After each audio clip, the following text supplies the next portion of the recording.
नमस्कार, स्वागत है आपका अपना चैनल स्टडी विद नारायण में। दोस्तों, आज हम लोग साउथ ईस्टर्न रेलवे का जो जीडीसी एग्ज़ाम हो रहा है उसका हम लोग गुड्स गार्ड का जो हुआ है शिफ्ट 1 में, वो हम लोग देखेंगे 19 नवंबर का शिफ्ट 1। फ्रेंड, वीडियो स्टार्ट करने से पहले आप समूह से रिक्वेस्ट है कि जो भी चैनल में नए होंगे प्लीज़ चैनल को सब्सक्राइब जरूर कीजिएगा और साथ में ही बेल आइकन जरूर प्रेस कीजिएगा। स्टार्ट करते हैं आज का क्लास। हम लोग इसमें जो भी क्वेश्चन प्राप्त हुआ है वो क्वेश्चन है, साथ में उससे और भी जो क्वेश्चन बन पाता है वो भी। फ्रेंड, अगर जिनका एग्ज़ाम हुआ होगा वो क्लास देख रहे होंगे, तो अगर कुछ नया क्वेश्चन मिलता है तो प्लीज़ टेलीग्राम ग्रुप में आप मैसेज ज़रूर कर दीजिएगा। बढ़ते हैं आज का क्वेश्चन। पहला, इन्फोसिस का हेडक्वार्टर कहाँ है? तो इन्फोसिस का हेडक्वार्टर बेंगलुरु में है, जो कि एक मल्टीनेशनल टेक्नोलॉजी के क्षेत्र का कंपनी है। इसका स्थापना 2 जुलाई 1981 को हुआ था और इसके फाउंडर संस्थापक जो सदस्य थे, संस्थापक इनके NR नारायण मूर्ति और नंदन नीलकेनी। अभी इन्फोसिस के अगर CEO की बात की जाए तो सलील पारेख है इन्फोसिस के CEO। नेक्स्ट क्वेश्चन COP 21 से संबंधित था। अब इसका कहाँ आयोजित हुआ था? हम लोग COP 21 के बारे में पूरे डिटेल जान लेते हैं। COP 21 पेरिस फ्रांस में हुआ था 2015 में। इसे पेरिस सम्मेलन भी बोला जाता है। पेरिस सम्मेलन 2015 COP 21 से संबंधित था। यह जलवायु परिवर्तन पर था, जो कि 1992 में जलवायु परिवर्तन का UNFCCC means United nation climate change conference का सत्र था, उसका 21वां सत्र था। फ्रेंड, अगर इसी में अगर पूछ दिया जाए कि अभी वर्तमान में COP 29 का कहाँ हो रहा है सम्मेलन, तो COP 29 means conference of party का 29वां सम्मेलन अभी अजरबैजान के बाकू में हो रहा है 11 से 22 नवंबर के बीच। अगर पिछला पूछा जाता कि COP 28 कहाँ हुआ था, तो दुबई UAE में, जबकि COP 30 अगला COP सम्मेलन होगा बेलम ब्राज़ील में। नेक्स्ट क्वेश्चन, COP 15 कहाँ हुआ था? तो COP 15 मॉन्ट्रियल कनाडा में हुआ था दिसंबर 2022 में, जिसका विषय था बायोडाइवर्सिटी मीन्स जैव विविधता। फ्रेंड, यहाँ पे बायोडाइवर्सिटी का बात है तो उसका भी हम लोग जिक्र कर लेते हैं। बायोडाइवर्सिटी डे 22 मई को मनाया जाता है। इस बार का थीम था we part of the plan, be part of the plan, ये था थीम बायोडाइवर्सिटी डे का। अगला, इस FDI वाला क्वेश्चन पे डाउट है, कोई इसका रियल नहीं बता पा रहे हैं, फिर भी अगर FDI से ही कुछ क्वेश्चन आया होगा या आने का संभावना तो वो देख लेते हैं हम लोग। FDI जिसका पूर्ण रूप होता है फॉरेन डायरेक्ट इन्वेस्टमेंट। भारत में FDI की शुरुआत 1991 में हुआ था। FDI का जनक स्टीफन हाइबर को माना जाता है। जो भारत FDI जारी करता है उसका जारी करने वाला है उद्योग संवर्धन और आंतरिक व्यापार विभाग। भारत में और विश्व में FDI का नियंत्रक जो है भारत में, वह है भारत में FDI का मुख्य रूप से भारत के उद्योग और अंतर्राष्ट्रीय व्यापार संवर्धन विभाग DPIIT और द्वारा विदेशी मुद्रा प्रबंधन अधिनियम FEMA के तहत इसका नियंत्रण किया जाता है। कालबेलिया कहाँ का नृत्य है? तो कालबेलिया राजस्थान का नृत्य है, ट्राइबल नृत्य है। कालबेलिया जनजाति राजस्थान का, उसी के द्वारा किया जाता है कालबेलिया नृत्य। बात राजस्थान की हुई है तो इसकी राजधानी जयपुर है। और इसका कुछ अन्य जो नृत्य जान लेते हैं राजस्थान का, वह है घूमर, कच्छी घोड़ी, गैर, कठपुतली, तेराताली, भोपा, चांग, ग्रिंडर और तेजाजी, ये राजस्थान का कुछ अन्य नृत्य है। हीमोग्लोबिन में रक्त लाल किस कारण से होता है? तो हीमोग्लोबिन जो कि ऑक्सीजन को ले जाने वाला प्रोटीन है, इसमें रक्त का लाल रंग आयरन की उपस्थिति के कारण होता है। तो आयरन का अगर उसमें फॉर्म पूछ देता तो Fe2+ होता है, कहीं Fe3+ देगा, वहाँ आप Fe3+ टिक नहीं कीजिएगा। आयरन का फॉर्म में Fe2+ की उपस्थिति के कारण हीमोग्लोबिन का रंग लाल होता है। चूँकि आयरन लाल रंग का होता है तो आयरन की उपस्थिति के कारण हीमोग्लोबिन का रक्त लाल होता है। आयात निर्यात बैंक का मुख्यालय कहाँ है? तो आयात निर्यात बैंक, जिसे एग्जिम बैंक भी बोलते हैं, जिसका हेडक्वार्टर है मुंबई, स्थापना 1982 में हुआ था। SEZ कब लागू हुआ था? मीन्स स्पेशल इकोनॉमिक जोन, विशेष आर्थिक क्षेत्र। अधिनियम 2005 के तहत 10 फरवरी 2006 को लागू हुआ था। तो यह स्पेशल इकोनॉमिक जोन, अगर ये एक्ट पूछता तो 2005, लेकिन लागू हुआ था 10 फरवरी 2006 को। इस नीति की घोषणा 2000 में ही कर दिया गया था। एग्जिम नीति के तहत इसकी घोषणा 2000 में ही कर दी गई थी, लेकिन ये अधिनियम बना 2005 में और लागू हुआ 2006 में, स्पेशल इकोनॉमिक जोन। एक क्वेश्चन इलाहाबाद की संधि से रिलेटेड था। तो इलाहाबाद की संधि 1765 में हुआ था। बक्सर युद्ध 22 अक्टूबर 1764 में बक्सर युद्ध हुआ था। उसके बाद यह संधि मुगल सम्राट शाह आलम द्वितीय और ईस्ट इंडिया कंपनी के रॉबर्ट क्लाइव द्वारा 12 अगस्त 1765 को हुआ था। इस इलाहाबाद संधि के तहत भारत का जो कुछ क्षेत्र था, बंगाल, बिहार और उड़ीसा की दीवानी अंग्रेजों को सौंप दिया गया था, ईस्ट इंडिया कंपनी को। यूरोपीय यूनियन में अभी वर्तमान में कितने देश हैं? तो यूरोपीय यूनियन में अभी वर्तमान में 27 देश हैं। यहाँ पे 28 देश होता था, लेकिन ग्रेट ब्रिटेन इससे बाहर निकल गया है। तो यूरोपीय यूनियन में अभी फिलहाल में 27 देश है, जिसका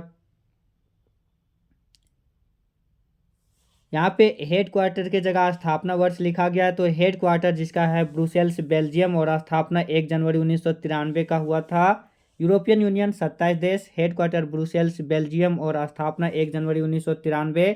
फीडे का महानिदेशक कौन है? तो फीडे जो कि शतरंज का अंतर्राष्ट्रीय संघ है, जो रेगुलेट करता है शतरंज का, चेस का, उसका अभी महानिदेशक है आर्केडी बोकोविच। अगर उसका अध्यक्ष हो गया आर्केडी बोकोविच। अगर उपाध्यक्ष पूछा जाता तो Viswanathan Anand. World anti doping agency वाडा का हेडक्वार्टर कहाँ है? तो वर्ल्ड एंटी डोपिंग एजेंसी वाडा का हेडक्वार्टर मॉन्ट्रियल कनाडा में है, जिसके वर्तमान अध्यक्ष हैं विटोल्ड बांका।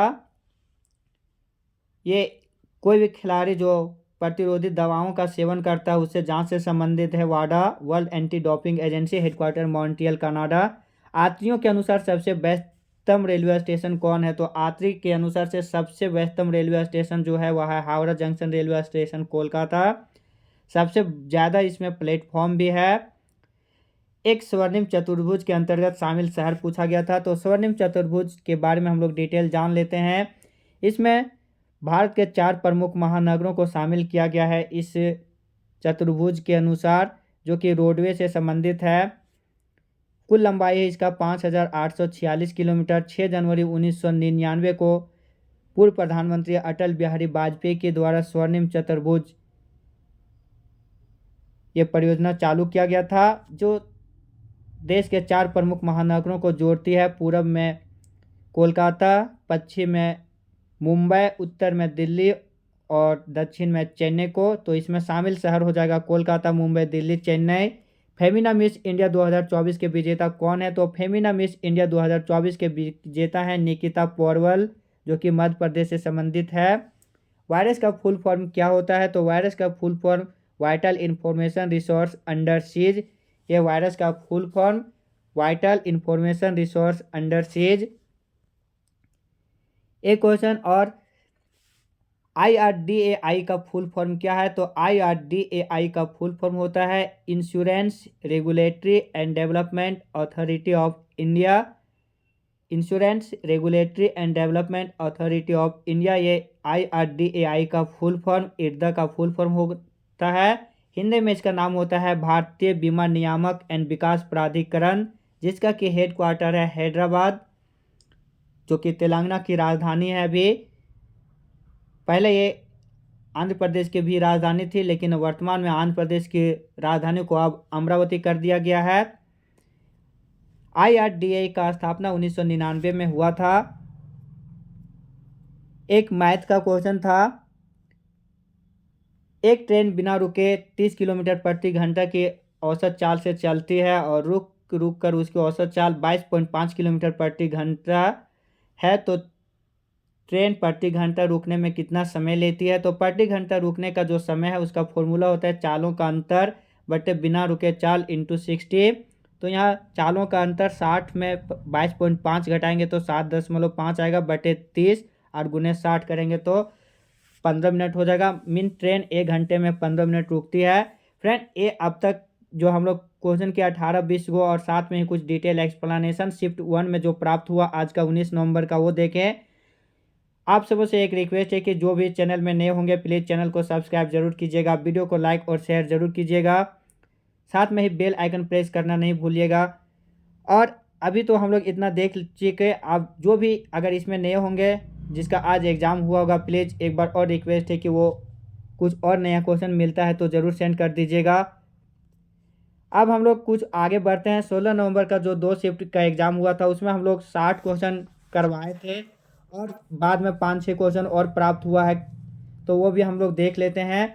उसमें कुछ क्वेश्चन था 16 नवंबर का जो बाकी था, उसमें 4-5 क्वेश्चन है वो देखते हैं। 12वीं पंचवर्षीय योजना का कार्यकाल पूछा था, तो 2012 से 2017 के बीच ये अंतिम पंचवर्षीय योजना भी रही, क्योंकि पंचवर्षीय योजना की जगह 1 जनवरी 2015 को अब नीति आयोग लाया गया है। 12वीं पंचवर्षीय योजना का लक्ष्य था तेज, अस्थायी और अधिक समावेशी विकास। इसका प्रमुख लक्ष्य कोची से तमिलनाडु जाने के लिए कौन सा दर्रा उपयोग किया जाता है? कोची मीन्स केरल। केरल से तमिलनाडु जाने के लिए पालघाट दर्रा का उपयोग किया जाता है, जो कि कोची और पलक्कड़ को कोयम्बटूर से जोड़ता है। कोची पलक्कड़ मीन्स केरल और कोयम्बटूर जो कि तमिलनाडु है, तो केरल तमिलनाडु को जोड़ने वाला दर्रा है वह है पालघाट दर्रा।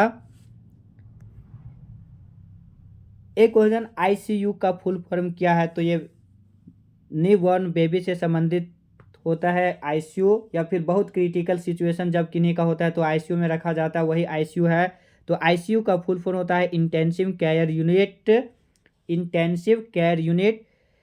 नेक्स्ट क्वेश्चन कोणार्क सूर्य मंदिर कहाँ है? तो कोणार्क सूर्य मंदिर पूरी उड़ीसा में है, जिसका अन्य नाम ब्लैक पैगोडा भी है। 5वां विश्व का विशालतम मरुस्थल कौन है? तो अगर गर्म मरुस्थल की बात किया जाए तो विश्व का विशालतम मरुस्थल हो जाएगा सहारा मरुस्थल, जो कि उत्तरी अफ्रीका में है। अगर ठंडा में पूछा जाए कि ठंड में सबसे ज़्यादा यानी ठंडा मरुस्थल जो सबसे ज़्यादा विशालतम है, तो अंटार्कटिका रेगिस्तान हो जाता, लेकिन यहाँ विश्व का विशालतम मरुस्थल पूछा है, सहारा मरुस्थल हो जाएगा। Which of the following is a semi structured data? Computer से क्वेश्चन था, तो सेमी स्ट्रक्चर्ड डाटा हो जाएगा HTML, जिसका फुल फॉर्म होता है hyper text markup language. Option था HTML, सैटेलाइट इमेज और ग्राफिक्स। एक को ऑप्शन नहीं पता था, तो HTML हो जाएगा इसका आंसर। फ्रेंड, ये जो 5-6 क्वेश्चन लास्ट में किए वो 16 नवंबर का जो कुछ क्वेश्चन बच गया था 60 क्वेश्चन करवाए उसके अलावे। फ्रेंड, जिसको भी वीडियो ऑडियो कोई भी नोट्स या PDF प्राप्त करना हो तो प्लीज़ टेलीग्राम और व्हाट्सएप चैनल और ग्रुप ज़रूर ज्वाइन कर लीजिएगा। मिलते हैं नए क्लास में, तब तक आप सब अपना ख्याल रखिएगा। धन्यवाद। जय हिंद।